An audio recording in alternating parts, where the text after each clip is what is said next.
आता पड़ता है। लेकिन हे टोडा रायसिंह वालों, इसमें तुम्हारे पिछले जन्म का पुण्य कर्म समाया है, क्योंकि लाखों हजारों किलोमीटर दूर से चलकर बुआ खुद प्यासे के पास आया है। टोडा रायसिंह में हो रहे भव्य वैदिक प्रतिष्ठा के आयोजन में पदम प्रभु पाठशाला के बच्चों द्वारा लघु नाटिका प्रस्तुत है, जिसका शीर्षक है बहू की विदा।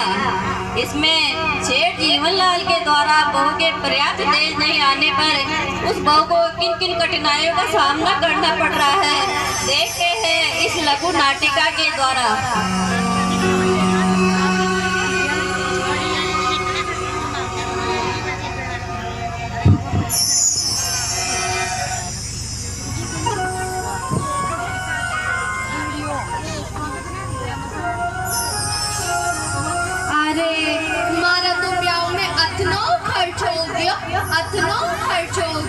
मारे तो दहेज भी को नहीं आयो।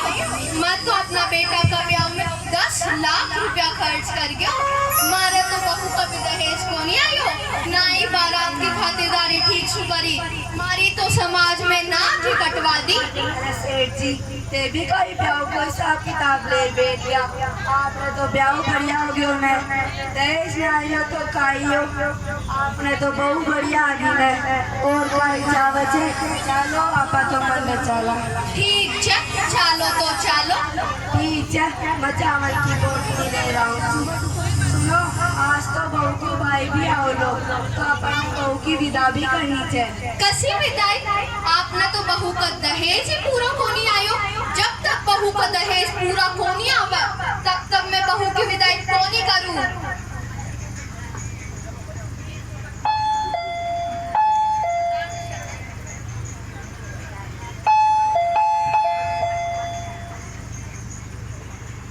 क्या निर्णय किया आपने? विदा नहीं होगी। लेकिन जरा सोचिए तो, आपने विदा नहीं की तो मेरी बहन की क्या दशा होगी? मना उनकी दशा को ठेको ले रखो चका। हर लड़की अपना पहला सावन सभी सहेलियों के साथ माँ के घर में बिताने का सपना देखती है। मालूम है। यह जानकर भी माँ अपना निर्णय सुना चुके हो ना, विदा नहीं होगी। यदि मैं कमला को लिए बिना ही गया तो माँ का हृदय टूट जाएगा। मैं मजबूर छू, अपनी माँ बहन को अपनो ही ख्याल छो, तो दहेज पूरो क्यों ना दियो? अपने सामर्थ्य के अनुसार जितना भी हो सका हमने दे दिया, फिर भी अगर थारी स्थिति कम थी तो अपनी बराबरी को घर देख दो। झोपड़ी में रहबा वालों महल से ना तो क्यों जोड़ियो? जी देवो तो दूर की बात है, बारात की खातिरदारी भी ठीक सुनना करी। समाज में मारो जो धब्बो लागियो, मारी सामने जो ठेस पहुंची, बिरादरी में मारी जो हंसी हुई, वो पोखा आवाज भी खाली छ।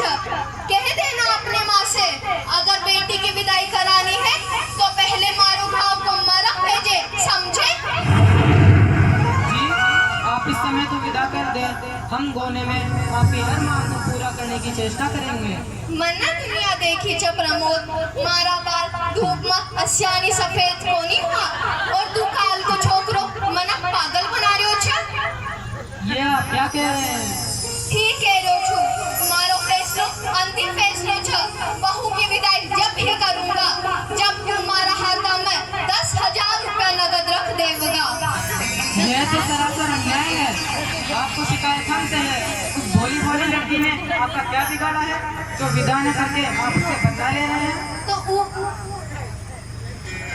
तो ऊ काई कर ले तो हमारा सामने मुंह खोल बाकी तो उम्र हिम्मत को ना मारू बेटो था आगे जैसा को कोई हमारा छोकरो को ना।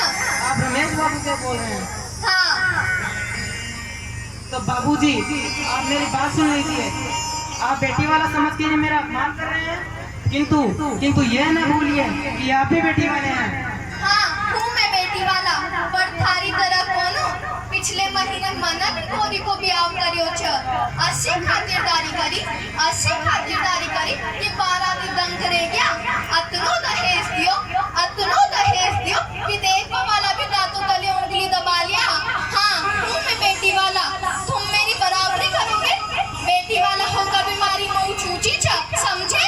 जी रमेश गयो छ गोरी न विदा करावा, अभी थोड़ी देर में लेकर आता ही हो।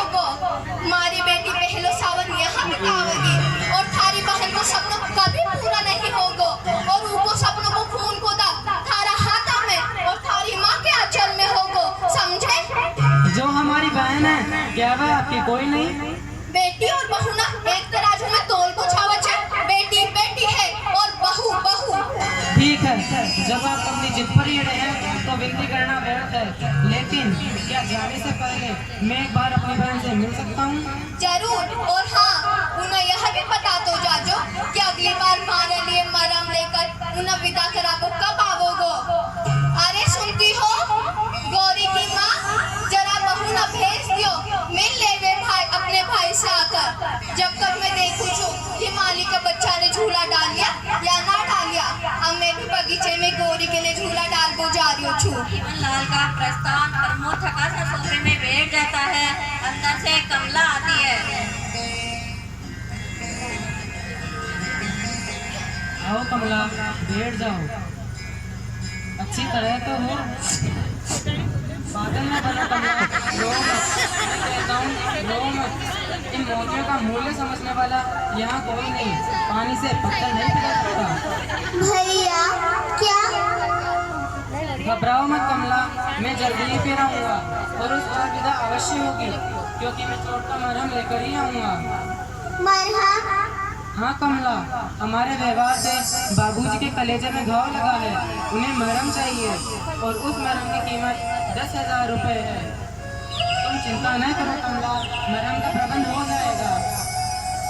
इस गिरे हाल में मकान 14-15 हज़ार में तो बिक ही जाएगा। मेरी विदाई के लिए घर ना बेचना भैया, आपको मेरे सुख सुहाग की सौगंध है। यह क्या कह रही हो तुम? क्या तुम नहीं चाहती कि पहला सावन माँ के घर में बिताओ सखी सहेलियों के साथ? किस लड़के की यह कामना नहीं होगी भैया, लेकिन उस कामना की पूर्ति के लिए इतनी बड़ी कीमत चुकाना कहाँ तक मुमकिन है भैया? लेकिन तुम मेरी चिंता आप न करें भैया, सच विदा न होने से मुझे जरा भी दुख नहीं होगा। कमला, गौरी आ रही है, बहुत अच्छा स्वभाव है उसका, हर समय हंसती हंसाती रहती है। उसके साथ रहकर मुझे सखी सहेलियों की कोई कमी नहीं अखरेगी भैया, आप विश्वास करें भैया। लेकिन आज नहीं तो कल रुपए देना ही पड़ेगा।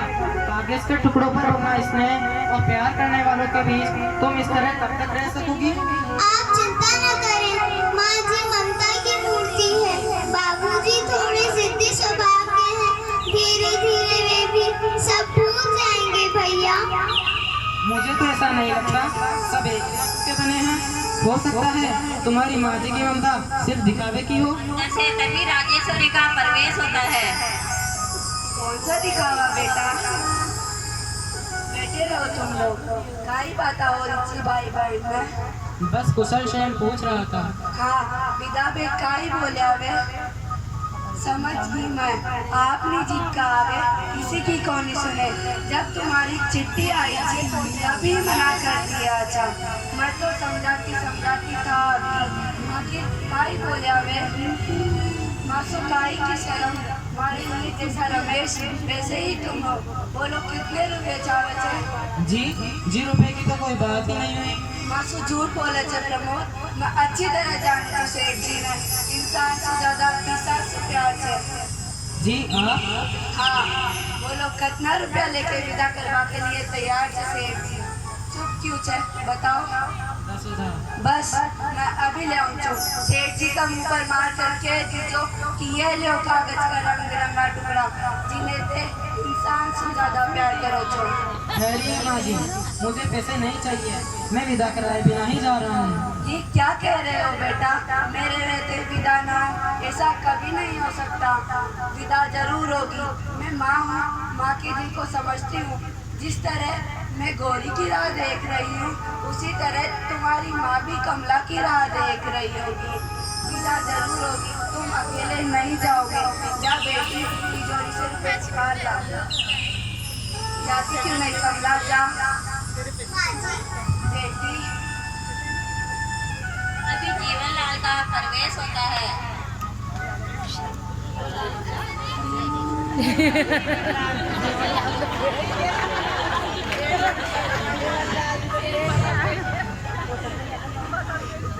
अरे सुनती हो गौरी की माँ, गौरी को आबो को समय हो गयो, खाने स्वागत की कोई तैयारी नहीं की। जा बेटी तू अंदर जा। थे या खड़ा खड़ा मारा मुंह कहीं ताको छो, जाओ अंदर से स्वागत की तैयारी करो। जरा यह भी तो देखे कि नात वाले अपनी बेटी का स्वागत कस्यान कर अच्छा। गालियों के अलावा कभी ऐसी सीधी बात ना निकलती, जब देखो तब उल्टी बातें करते हो। यह लो अम्मा ने इसमें कौन सी गाली दे दी? तुम समझते हो कि दुनिया में तुम ही नाक वाले हो और सब नकटे हैं? थाना तुम्हारी हर बात में बुराई लागत है। प्रमोद तुम्हें बताओ मैंने इसमें कौन सी गाली दे दी? ठीक ही कहा आपने, आज के युग में पैसा ही नाक और मूंछ है। जिसके पास पैसा नहीं वो तो नाक और मूंछ होते हुए भी नकटा है, मुंछ कट्टा है।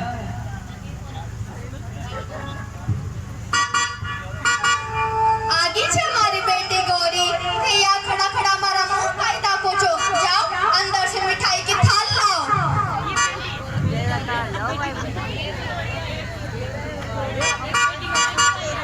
गौरी गौरी कहाँ छ?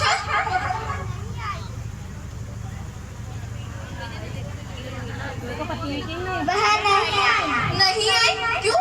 तबीयत वबीयत तो ठीक छ ना? जी हाँ, फिर उन्होंने विदा नहीं की। विदा नहीं की? क्यों नहीं की विदा? अरे नहीं, बुरा ना है। नहीं, मना अपने जीवन भर की कमाई पाना दे दी, बाकी नजर में दहेज पूरा नहीं दिया, लोभी कही के। उन्हें क्यों बुरा कह रहे हो? चाहे बेटी वाला अपना घर द्वार बेच कर दे दे, लेकिन बेचने वाले की नाक बहुत सिकड़ी रहे छे। मगर शराफत और इंसानियत। और अब शराफत और इंसानियत की दुआई दे जो कुछ देर पहले तो चुप रहो तुम। बहुत चुप रही मैं, अब चुप नहीं रहूंगी। आखिर क्या कमी है मेरे बहू के दहेज में? पढ़ते छोटी वाना हमारी बेटी को विदा न करके मारो अपमान क्यों छो? मैं पढ़ते भी तो किसी की बेटी को विदा न करके अपमान कर रहे हो किसी का। गौरी की माँ, अब भी आगे मुकुली, जो व्यवहार अपनी बेटी के लिए दूसरों से चाहते हो, वे व्यवहार दूसरों की बेटी को भी दो। जब तक ते बहू और बेटी में एक साथ न समझोगे, मैं ताने सुख मिलेगा न शांति। भीमालाल बेचैनी से इधर उधर टहलते हैं, वे हाथ मल रहे, सिर नीचे झुका है, पतिपत के पास जाकर चुपचाप खड़े हो जाते हैं। बेटी बहू बहू बेटी अजीब उलझन छ, मन तो कुछ भी समझ में कोनी आव। अगर हर बेटा वाला ये समझ ले कि वह बेटी वाला भी है, तो सारी उलझने सुलझ जाएगी। शायद ते ठीक है वह। अब मुझे आज्ञा दीजिए बाबूजी, मेरी गाड़ी का समय हो रहा है, मुझे जाना चाहिए। विश्वास रखिए अगली बार मैं आऊँगा और चोट का मरहम लेकर ही आऊँगा। ठहरो प्रमोद, अब मन कायदा पूछो, जाओ अंदर जाकर तैयारी करो, बहू को विदा करानो छ ना? विदा? बहू की विदा? पर सेठ जी थे तो। हाँ, अब मैं समझ गया हूँ कि बहू और बेटी दोनों ही समान हैं। अगर हर बेटा वाला यह सोच ले कि वह भी एक बेटी वाला है, तो समाज से दहेज प्रथा हमेशा के लिए नष्ट हो जाएगी। इस नाटिका के माध्यम से हमें यह शिक्षा मिलती है कि दहेज प्रथा समाज